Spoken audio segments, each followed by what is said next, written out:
This is the current video camera that I have. It's a JVC GR-D70U. And it's actually quite old. As of next year, I'll have had it for over not over, but exactly 10 years. I got this back in 2004 when I needed something for a graphics project in high school.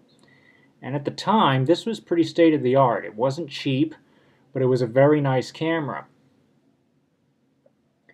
And I just recently got it out of storage, or actually I should say one of my relatives did. They found it. It apparently disappeared. So we got it back, and it's now charging. But I discovered something, and it made me realize why I'd stopped using it in the first place. Because I'd forgotten about this. I knew there was a problem with it, but I couldn't remember what it was. The problem is, think of putting a very, very dark sunshade over your lens. And no matter what you do, you can't get a clear picture, and everything is always dark. I think the lens on this camera might be shot. And so that means that I can do playback, but I can't produce any more video, unfortunately, which is a shame because I wanted to have something for YouTube. And also for leisure activities. This particular camera, you may notice the SD stamp here. This particular camera does not take the high capacity or obviously it would never take the XC cards. I've got an SD card in here that's 64 megabytes. But that SD card is dedicated to the stills on this camera, which nowadays are worse than the lowest end cell phone. The video technology that it uses are what are called MiniDV tapes. Think of them as video cassettes that are about the size of an audio cassette, maybe a little smaller. And they were a lot more compact than the predecessor, the VHS-C or VHS compact tapes of the 80s and 70s. Maybe the 80s, I don't know. And 90s. But this was actually around in the 2000s. It was the latest technology. But now, it's dead. And I've been looking at cameras from time to time over the years, and I've seen what's happened. No camera on the market nowadays uses any form of analog media. I know Sony had that business going for a while with the digital, with the DVD cameras. I don't think that really took off very well. The problem with the DVDs, as with the MiniDV tapes, you have a very limited amount of recording time. And with the rewritable discs, you know, there's only so much rewriting I'm sure that you can do. With the tapes, it's even worse because you're dealing with an analog medium that has the potential to get wrapped up in the mechanism, that has the potential to get warped over time.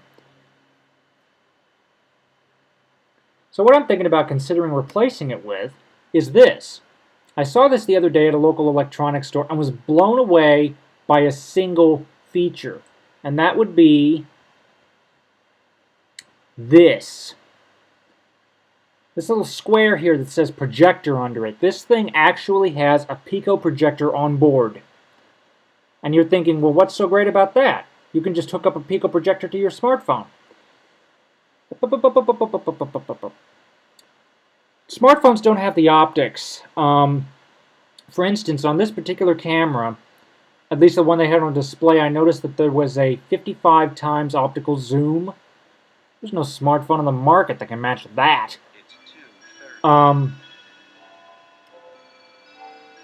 also, again, you've got the built-in projector. You've got the advanced video editing features on here. And also, you've got one more thing, which is, think about holding a smartphone for an extended period of time. Let's say graduation, wedding, that sort of thing. Your hand's going to get tired, or at least I know mine is. But, like I said, the main feature that stole me away was this projector.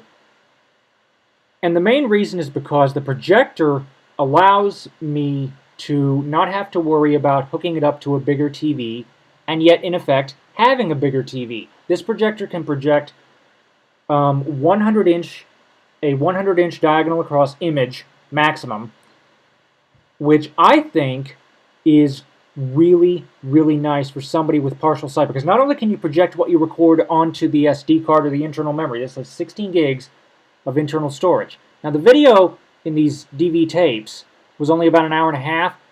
The 16 gigs at HD resolution in the low play recording mode on this camera can record up to 6.5 hours, and you can expand that up to 64 gigabytes, which I'm not about to bother calculating the amount of recording time you'd have, but wow. Also, I'm looking at this primarily for YouTube. I'm looking at this for YouTube and for casual recording and for special events. But YouTube, because for those of you who know, I've been using a smartphone forever and ever. And yes, I could get a stand, but if I only use that stand every now and then to review products, I don't know, it just seems to me like I'd get more, because in a way I'm getting two things in one here. I'm getting a projector and a video camera in a single unit, because this will also take external devices. So if I wanted to make a bigger screen for my smartphone and I'm away on vacation in a hotel, I don't have to worry about ruining their TV setup just to hook up my smartphone to their TV. You see what I mean? So it's definitely a major plus in that department. This video camera is not cheap. It's $550. But again, look at what you're getting. A projector and a video camera in a single unit.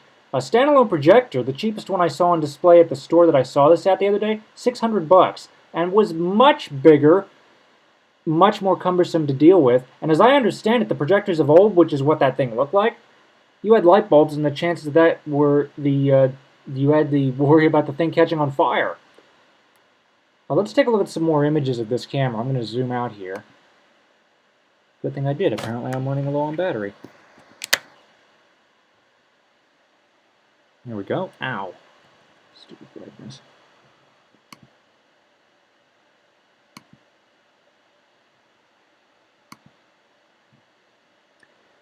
One of the really cool features I love about this camera is you don't need to worry about things like finding your power cord anymore if you're near a computer. This has an SD connector built into it, right here into the strap. You can take that and plug it into your computer for charging while transferring the video. On my old camera, you had to sacrifice some battery power, and I'd have a bit of a cable mess going from the camera to my iMac and another cable going to the power supply. Keep in mind that I've not really been in the camcorder market for a few years, other than looking at the technology used to record the media itself. So I haven't really been into the market in terms of specifics, so this is new to me. The camera, by the way, if we go back here, I forgot to mention, right there, XDXC memory cards, 64 gigs. And once they come up with 128 gigs, I'm sure there will be a firmware update to do that. In fact, 128 gigs are out, I think, but they're very expensive. We have our HDMI out and projector in, which, to be honest, look at this. Look at this. Same connector to me. I don't see what the difference is.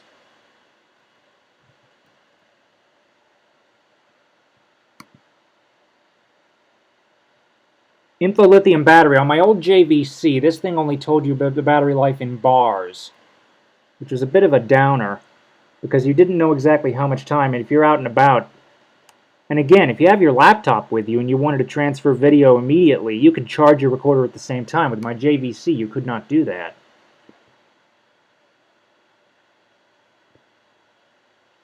Yeah, see here, 55 times optical zoom. My JVC had a 40 times optical zoom, which for video, for recording from the seat of crowds, say again at a graduation ceremony or a wedding, you know, I would have a hard, I needed that 40 times optical zoom. So 55 could, you know, it would only give me a better result as far as having more to cover. The 3-inch screen here versus a 1.5, this is a 3-inch, I believe, LED screen. The one on the JVC was a TFT 1.5-inch. and it did get pretty warm. This particular color, by the way, is the one that I want, is the white one. But a lot of you people are probably telling me, just use your smartphone. Well, again, I mean, your smartphone can do all these things, but then let's think about it this way. I've had this happen to me. I'm on the net, checking email, surfing the web, trying to pass the time before my class, and then when it comes time to call my transportation, my battery's a lot lower than I realize, and I can only get that one call out, and the battery dies. Plus, again, prolonged hand-holding. I mean, I just think that, you know, having a video camera, it's just more comfortable for extended periods. And again, because of the optics on board, this was purpose-built to be a video camera. It's not doubling up to be a phone or anything else. I know that there are some cameras on the market. JVC has some where you can take a wireless connection and turn it into a security camera, which I thought was rather interesting. But I would say that the one technology that's won me over is the Pico projector on this camera, because you're getting two devices. If you could only project the image from the camera, like you can do on some of the lower end models, then I'd think it'd be a bit of a ripoff. But the fact that you can actually plug your smartphone in or your laptop in, and effectively you can plug your laptop into this camera and get a much bigger computer monitor. And for low vision users, you could have a computer monitor of up to 100 inches if you've got the real estate for it.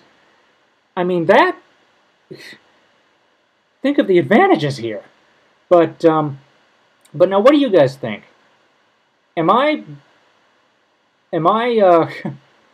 being hypnotized here, or am I being an idiot? Or do you think that this has real merit? What do you guys think? Thank you for watching. Comments are welcome, and have a nice day.